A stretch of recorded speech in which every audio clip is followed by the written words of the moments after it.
다윗이 임종을 앞두고 아들 솔로몬에게 유언한 얘기가 대장부가 되라는 얘기죠. 요즘 제가 사무엘 상하 말씀을 묵상하고 말씀 새벽 기도 때마다 전하면서 이 다윗의 유언, 대장부 되라는 유언이 마음에 와 닿았습니다. 요즘처럼 악하고 패역한 시대를 성도들이 살아갈 때 이 세상을 따라가지 않고 하나님의 선하시고 기뻐하시고 온전한 뜻을 분별하고 살아가려면 믿음의 대장부가 되어야 한다. 할렐루야. 8월 11일 며칠 남지 않았는데 3년 전에 제가 출애굽한 날이죠. 빗속에 이사를 한 날이 출애굽했습니다. 그때는 비가 많이 왔는데 벌써 3년이 지금 됐습니다. 창립 3주년을 맞는 우리 교회 신앙이 저는 모두가 대장부 되기를 소원합니다. 그래서 시리즈로 지금 설교를 이어가고 있습니다. 하나님이 다윗을 뭐라고 하셨냐면 마음에 합한 사람, 내 마음에 합한 사람. 다윗은 하나님의 은혜를 참 귀히 여겼어요. 하나님의 은혜를 잊지 않고 하나님의 이름을 높여드리는 일을 위해서 자기 생명까지 드리는, 그러니까 세상 말로 싹수가 있는 믿음이었어요. 은혜를 잊지 않고 하나님을 높이는 이 마음. 그래서 사울 왕정 초기에 어리지만 그를 군장으로 뽑았죠. 그리고 전쟁터에 나갈 때마다 그는 믿음으로 무장하고 그래서 싸워서 승리하는 그런 대장부의 삶을 살았습니다. 이렇게 대장부의 삶은 지금 4번의 시간을 통해서 첫째는 하나님의 말씀에 붙들렸어요. 하나님 말씀에 의지한 믿음으로 대장부가 됐어요. 두 번째는 정신 차리고 기도했어요. 다윗은 기도의 삶으로 하나님이신 힘으로 무장된 기도가 살아있는 사람, 이게 믿음의 대장부가 되죠. 뿐만 아니고 세 번째는 하나님이 주신 은혜를 가지고 약한 자, 고통당하는 자를 돌아볼 줄 아는 넉넉함이 있었습니다. 그리고 네 번째도 이어지는 게 나누어 주고 섬길 줄 아는 사람으로, 이런 대장부의 모습을 네 번째 얘기하고 오늘 다섯 번째는 어떤 모습일까요? 저는 요즘 기쁘기도 하고 궁금하기도 한 일이 있습니다. 지방의 어느 목사님과 식사를 하는데 열린문교회에 좋은 일이 많은가 봐요. 그래요. 왜요? 그랬더니 소문이 잘 났어요. 소문이 너무 잘 났다는 거예요. 무슨 소문이요? 거기는 알곡들이 많다면서요.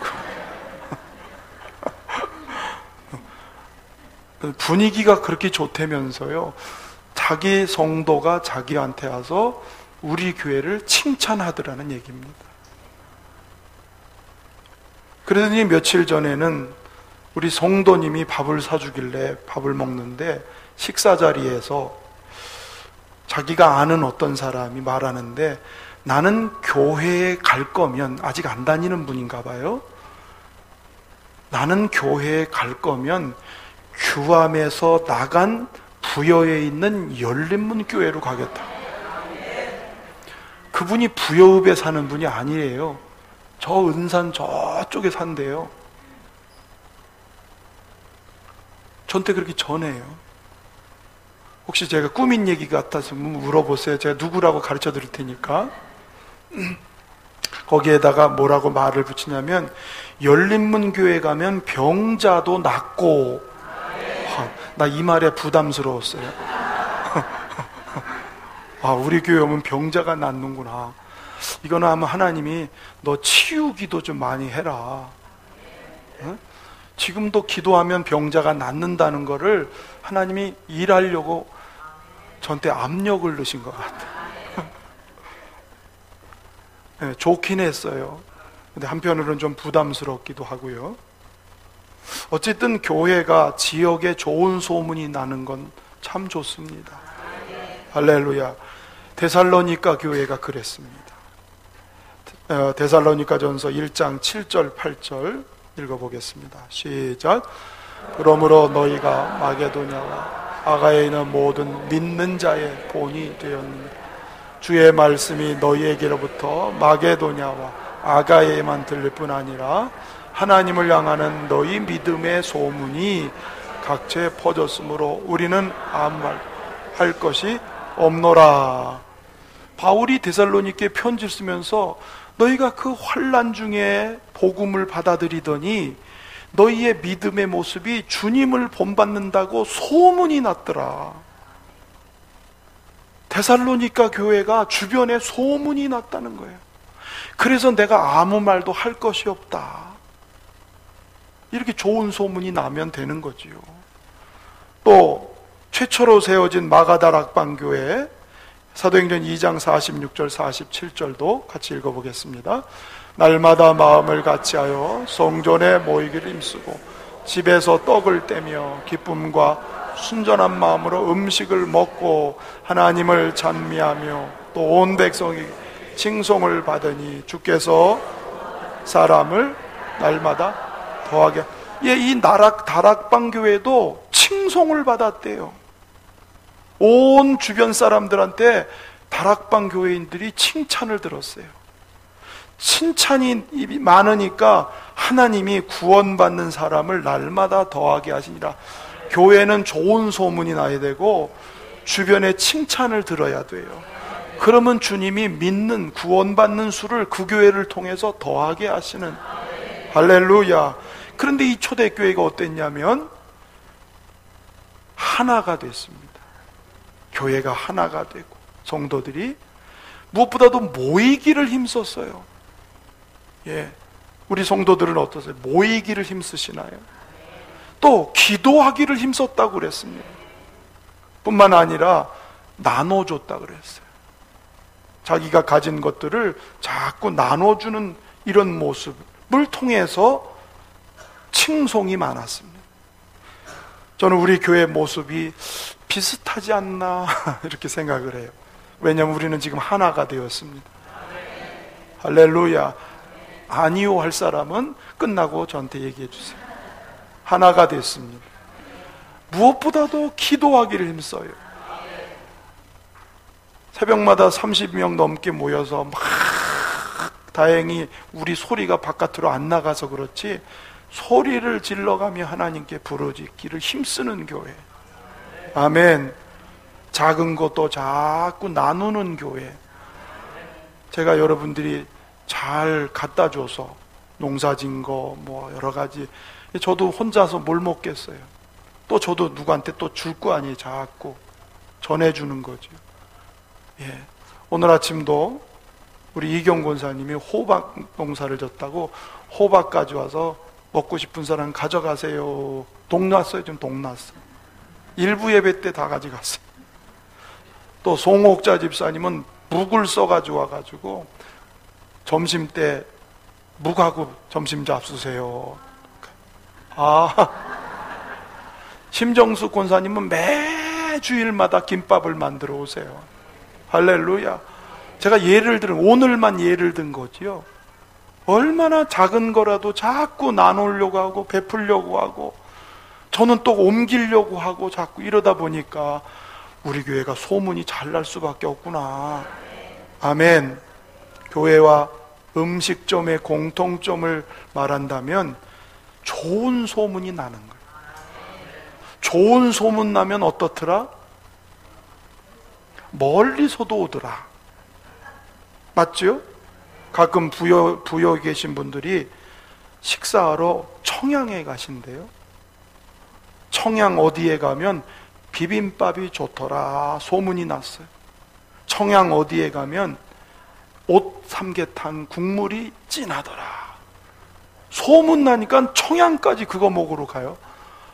저는 성격상 뭐 먹으러 어디 멀리 이렇게 잘 안 가거든요.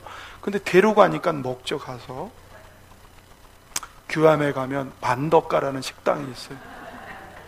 제가 목사님 몇 분을 모시고 갔거든요. 근데 맛있나 봐요. 국물도 그렇고 냉면도 그렇고. 이젠 저 없어도 잘 가세요.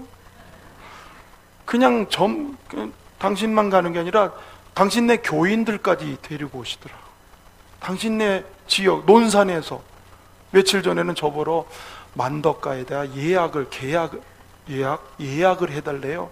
왜 그랬더니 총회에서 수해 이거 조사하러 총회에서 임원들이 내려왔는데 만덕가에서 대접을 하겠다고 저보러 16명인가 예약을 해달래. 와, 소문이 나니까요. 서울까지 와서 데리고 와서. 저는 이런 것들을 보면서 전도라는 게 이렇게 돼야 되는구나. 할렐루야. 교회의 소문이 잘 나서 이 교회로 데리고 오고 싶고 이 교회에 오고 싶도록 하는 것, 이것이 자연스럽게 영혼 구원으로 연결되지 않겠나. 할렐루야. 옆에 분 축복합시다. 우리 교회가 좋은 소문이 나도록 그렇게 노력합시다.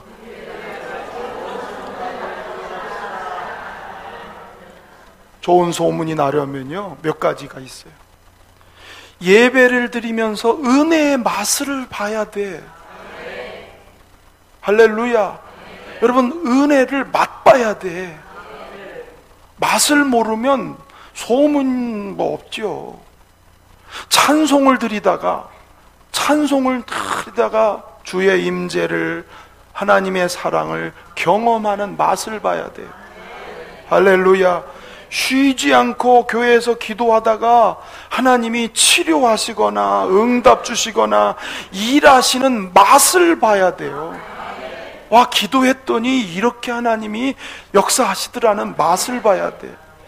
말씀을 듣고 사모하며 듣다가 하나님의 말씀 속에서 자기를 발견하고 이 죄인을 구원하신 하나님의 사랑을 말씀을 통해서 맛을 보는, 할렐루야.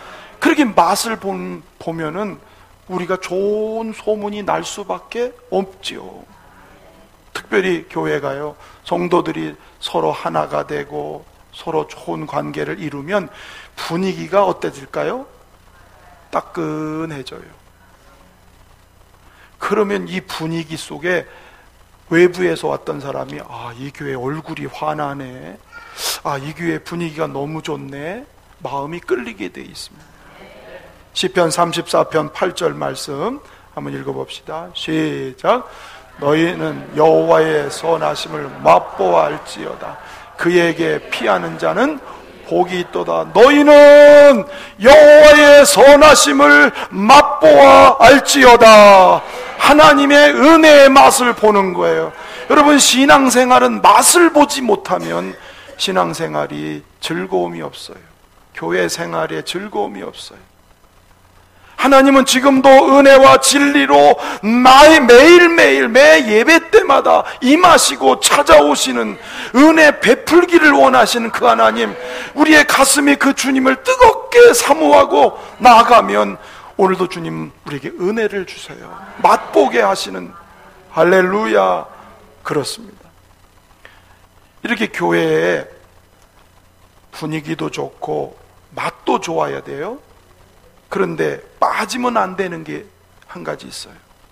분위기도 좋고 맛도 좋은데 빠지면 안 되는 게 뭘까요? 교회가 소문나려면 따라합시다. 선전하는 사람이 있어야 된다. 왜 이렇게 시원치 않으실까? 자, 분위기도 좋아, 맛도 좋아, 그럼 끝이에요? 이걸 선전하는 사람이 있어야지. 할렐루야. 초대교회 이 두 교회가 좋은 소문이 났는데요, 두 가지 선전하는 내용이 있었어요. 모습이 있었어요. 첫째는 뭐냐면 믿는 성도들이 본을 끼쳤어요. 본. 아까 읽어봤지만 모든 사람들에게 본이 됐다. 그들의 행실이 착했어요. 그들의 사는 모습, 행실이 선했어요. 여러분, 우리가 착하지 않으면, 선하지 않으면 절대로 우리가 말하는 거 안 믿어줍니다. 우리가 행실이 착하고 선해야 우리가 하는 말이 영향을 미치죠. 초대교회가 그렇게 약하고 어려운 사람 나눠주고 베풀고 하니까 얼마나 착한 소문이 나겠어요. 로마에 전염병이 돌아서 많은 사람들이 죽으니까 시신이 길바닥에 늘어져 있어요. 전염병이니까 누가 치우겠어요. 근데 밤이면 누군가가 나서서 그 시신을 수습하는 사람들이 있어요. 처음에 이게 누구야? 누가 그랬어? 알고 봤더니 그들이 기독교인이었어요. 기독교인들이 다른 사람들 다 싫어하는데, 가까이 하기를 싫어하는데 교인들이 가서 그 시신 그걸 수습을 하니까 기독교에 대해서 엄청나게 반감을 갖던 로마 사람들이 기독교를 이제는 받아들이기 시작해. 삽시간에 이 복음이 전염돼서 로마 제국이 기독교가 되는 그 첩경이 되었습니다. 할렐루야. 첫째는 뭐 해야 된다? 우리의 행실이 선해야 된다. 본을 끼쳐야 된다. 그런데 이 선한 행실뿐만 아니라 또 한 가지 선전하기 위해서는 뭐 해야 되죠?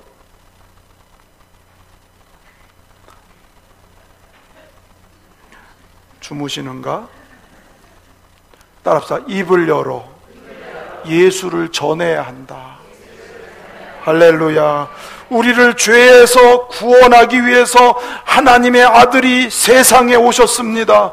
예수님은 우리의 구원자이십니다. 이 말을 전해야 돼요.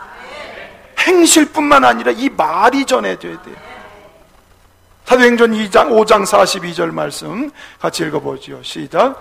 그들이 날마다 성전에 집에 있든지 예수는 그리스도라고 가르치기와 전도하기를 그치지 아니하니라. 초대교회 예수는 그리스도 우리의 구원자인 걸 날마다 가르쳤고, 가르침을 받고 끝난 게 아니라 그 얘기를 또 계속 전하는, 예나 지금이나 예수를 말하고 전하는 일은 쉽지 않습니다. 그렇죠? 거부감이 많습니다. 아니, 욕을 먹습니다. 때로는 협박을 하고 위협을 하기도 합니다. 회방이 많습니다. 전도를 망설이는 이유가 이렇습니다. 그러나 그럼에도 불구하고 우리는 이 말을 해야 돼요. 왜 그럴까요? 하나님은 우리가 입을 열을 때 하나님이 일하시기 때문에, 우리가 입을 열어 전할 때 하나님이 감화하시고 감동하시고 일하시기 때문에, 우리 이은주 집사님이 고객 한 사람한테 계속 전도했어요. 그리고 기도했어요. 시간이 지나니까 그분은 교회를 안 나와. 왜? 그분은 서울로 교회를 다녀. 근데 그분이 자기 딸을 데리고 저희 교회에 오신 거예요. 지금 여기 앉아 계세요. 저기 박에스터 집사님, 어머니가 딸을 데리고 우리 교회에다가 등록을 시켰어요. 그러더니 며칠 전에는 박에스터 집사님이 박에스라 동생을 데리고 와서 등록을 시키더라고요. 입을 열어서 전도하면 하나님이 어떻게 해서든지 일하시는 거야. 입을 다물면 하나님도 가만히 계시죠. 선전하는 사람이 있어야 돼. 그것이 행실로, 말로. 할렐루야. 그렇습니다. 이 일을 한 사람이 다윗이었던 거예요. 오늘 13절 말씀을 한번 읽어보겠습니다. 13절 시작. 그리하면 내가 범죄자에게 주의 도를 가르치느니 죄인들이 주께 돌아오리다. 그리하면, 이 말은 앞에 다윗이 자기 지은 죄를 회개하면서 하나님의 긍휼을 기도했어요. 그래서 그 긍휼을 하나님 앞에 입었을 때, 그리하면 내가 주의 도를 범죄자들에게 전하게. 이 주의 도가 뭐냐면 죄사함의 은혜를 말해요. 우리를 죄에서 구원하신 은혜, 이게 주의 도예요. 아멘. 죄는 반드시 심판이 있다는 걸 뼈저리게 경험한 다윗은 이 죄사함의 은혜를 전해서 이 도를 가르쳐서 그 죄 가운데 있는 사람이 돌아오도록 자기 마음에 그 소원이 있었던 거죠. 아멘. 사악한 죄에서 구원해서 나를 의롭다 하시고 구원을 회복해 주신 이 은혜를 기뻐할 뿐만 아니라 이 말을 전하겠다고. 14절 15절 이어서 읽어보겠습니다. 시작. 하나님이여 나의 구원의 하나님이여 피 흘린 죄에서 나를 건지소서. 내 혀가 주의 의를 높이 노래하리이다. 주여 내 입술을 열어주소서. 내 입이 주를 찬송하며 전파리다. 죄사함 받은 은혜를 노래했습니다. 찬양했습니다. 감사했습니다. 그거로 끝난 게 아니라 이 도를 죄인들에게 전하겠습니다. 이게 정상적인 은혜 받은 사람의 마음이에요. 왜? 은혜는 물처럼 흘러가기 때문에. 내가 받은 은혜를 나한테서 끝나는 게 아니라 누군가에게 흘러가는 것. 할렐루야. 사도행전 9장에 핍박하는 대장 사울이 예수님을 만나요. 자기까지 가장 못되게 예수님 방해하고 핍박했던 자기를 만나주신 그 예수님의 안 그날 즉시 길가에 나가가지고 예수님이 하나님의 아들이십니다. 예수님이 구원자이십니다. 그때부터 핍박을 자기가 받기 시작해요. 내게 주신 은혜가 너무 커서 자기가 가만히 있을 수 없어 가서 그 도를 전하는, 물이 흘러가는 것처럼 은혜가 흘러가고 있는 것이죠. 여러분 젊은이들은 다 아시는 사명이라는 노래, 복음송가. 제가 그 얘기를 듣고 너무 감동이 됐어요. 이권희 씨 작곡 작사한 분, 하나님의 은혜를 받고 나서는 내가 주님을 위해서 어떤 일을 하며 살까, 그게 늘 기도였대요. 그러다가 아프리카에 관한 선교 동영상을 보는데 이게 파리가 붙어도 이게 쫓을 힘이 없는, 그거 여러분도 보셨죠? TV 좀 보세요. 파리가 이렇게 막 붙었는데 이거를 쫓을 힘이 없는 그림 안 보셨죠? 이제 대답을 빨리빨리 해요. 그걸 보고 가슴이 너무 아프고 저들을 어떻게 도울까? 이 주님이 내게 주신 이 사랑을 가지고 나는 저들에게 어떻게 하면 좋을까? 가슴이 막 뜨거워지면서 기도하는데 환상이 열리네요. 환상. 하얀 옷 입은 거룩하신 하나님이 자기를 알지 못해서 지옥으로 떨어져 가는 그 영혼들을 보고 아버지가 막 안타까워하는 환상을 보는데, 그 옆에 있던 아들 예수님이 그 아버지 앞에 나와서 이런 얘기야. 아버지, 나를 보내주세요. 아버지, 나를 보내주세요. 험한 산이라도 바다 끝이라도 내가 가겠으니 나를 보내주세요. 그 환상을 보면서 하나님 아버지와 아들 예수가 끌어안고 막 우는 환상을 딱 깼대요. 그걸 보고. 그래서 만든 노래가 지금 그 노래인 거예요. 제가 조금 불러볼까요? 험한 산도 나는 괜찮소, 바다 끝이라도 나는 괜찮소, 죽어가는 저들을 위해 나를 버리길 바라오. 아버지, 나를 보내주오. 나는 달려가겠소. 목숨도 아끼지 않겠소. 나를 보내주오. 죽어가는 저들을 위해서 나를 보내달라. 이게 예수님이 아버지께 지금 하시는 환상 중에 들은 얘기인데, 이권희 씨가 감동이 됐어요. 하나님, 나를 좀 보내주세요. 죽어가는 저들을. 은혜 받은 사람이 은혜를 전하려고 하는 그 마음이 이곤희 씨뿐만 아니라 다윗이 그런 거예요. 자기가 죄사함 받고 나니까 이 죄사함의 은혜가 얼마나 크고 놀라운지, 이걸 모르는 죄인에게 내가 이걸 전하고 싶다고. 그래서 하나님이 다윗을 너무 기뻐하신 거예요. 그리고 그를 왕으로 세워서 그를 통해서 사방에 하나님의 나라가 번져가도록 장군으로서 늘 승리의 삶을, 온 세상에 하나님의 나라를. 할렐루야. 여러분, 이 오늘 하나님의 나라가 뭔가요? 예수님께서 회개하라, 하나님의 나라가 가까이 왔느니라, 주님은 이렇게 말씀했어요. 여러분, 죄인 하나가 회개하고 예수님을 내 중심에 모셔드리면 하나님이 그의 심령에 임재하셔. 그곳이 하나님의 나라가 되는 거예요. 한 영혼을 살릴 때에 그 사람을 통해서 하나님의 나라가 또 생기고 또 하나님의 나라가 생기고, 그래서 하나님의 나라가 번성해야 해요. 우리가 헌금을 해서 선교지에 교회를 세우고 선교사들이 복음을 전해서 그 땅에 영혼들이 돌아오면 하나님의 나라가 번성해가는, 할렐루야, 하나님이 가장 기뻐하는 일이 이거 아니겠습니까? 디모데전서 2장 4절 말씀을 같이 읽어보겠습니다. 시작. 하나님은 모든 사람이 구원을 받으며 진리를 아는 데 이르기를 원하시느니라. 할렐루야. 모든 사람. 여러분, 이 모든 사람 속에 여러분 가족도 있지요, 여러분 친구도 있지요, 여러분 고객도 있지요, 여러분 이웃도 있겠죠. 하나님은 그들이 다 구원받기를 원하시느라.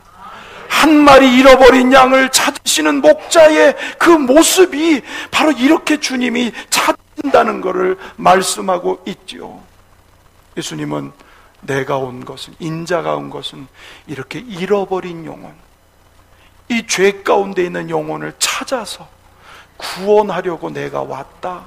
그리고 자기 목숨을 십자가의 대속제물로 내어주심으로 누구든지 주님 앞에 오는 자마다 죄를 사하고 구원받게 하시는 그 아버지의 소원을 품었던 사람이 다윗이었고 이권희 씨였고, 오늘 저와 여러분들이 그런 사람이 되어야 할 줄로 믿습니다.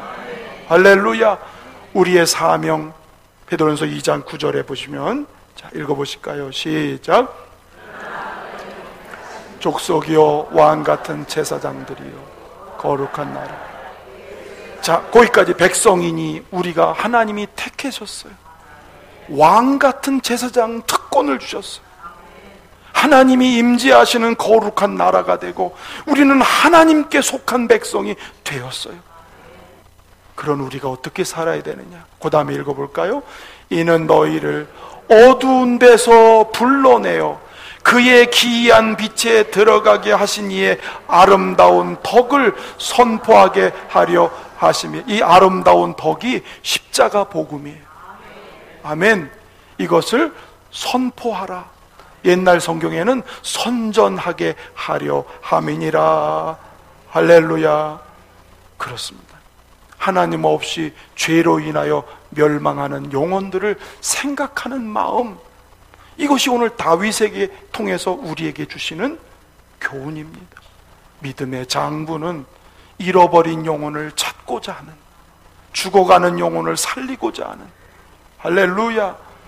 여러분, 내가 전도하고 내가 구원해야 될 사람을 한번 생각해 보십시오. 그리고 가슴에다 3명의 이름을 적어보세요. 내가 전도해야 되고 구원해야 될 사람 누군가. 할렐루야. 그렇습니다. 우리가 마음에 그들을 품고 계속 기도하는 거예요. 왜냐하면 전도는 사람을 상대하는 것 같지만 사실은 보이지 않는 영적 싸움, 어둠의 권세와 싸우는 것이기 때문에 우리는 영혼을 품고 기도하면 하나님이 일하실 줄로 믿습니다. 금년에 우리 교단의 표어가요, 한 성도 한 영혼 주님께로 밖에 써 있는데, 자, 한번 해봅시다. 한 성도 한 영혼 주님께로. 아, 우리 교단 멋있잖아요. 그렇죠? 한 영혼 살리자. 전도의 영성을 회복하자. 그래서 저보러 우리 교단 목사님들한테 한 달에 한 번씩 전도 설교를 하고, 매 첫 주일에는 태신자들 품고 기도하고, 내년 4월까지 전도한 명단을 다 올려서 잘한 교회, 잘한 성도는 총회에서 상을 주겠다. 무슨 상인가 봤더니 전도 많이 하면 제주도 보내주신대. 여기 제주도 갈 분들 많기를 바래요. 그래서 제가 우리 교회도 총회에서는 총회대로 하고, 우리 교회도 전도 몇 사람 한 분은 내년도에는 진짜 제주도 여행을 좀 보내드려야 되겠다. 어디 좋지요? 좋지요? 어디 성지순례를 보내드려야 되나? 물론 상은 하나님이 주시는 거고, 하나님이 우리에게 전도를 회복하라는 동기부여를 하고 계신 거지요. 교회의 본질은 영혼 살리는 일입니다. 할렐루야. 그렇습니다. 순수한 마음으로 먼저 우리 가까운 이웃 가족들에게 친절, 사랑, 선 잘 베풀면서 그들을 품고 기도하다가 때가 되면 복음을 전해서 주 앞으로 인도할 수 있는 우리 모두가 되기를 축원합니다. 저는 하나님께 감사기도한 게, 하나님 우리 교회에 30여 명 새벽기도 신자를 주셔서 감사합니다. 30명이 나온다는 것은 우리 교회가 얼마 후에 300명 교회가 된다는 거 아닙니까? 하나님 그렇게 하시려고 하시는 거 아닙니까? 그게 내년에는 아닐지라도 하나님은 뜻한 바대로 저는 이루신다고 믿습니다. 따라합시다. 전도는 하나님의 일이지만 내 할 일을 해야 된다. 할렐루야.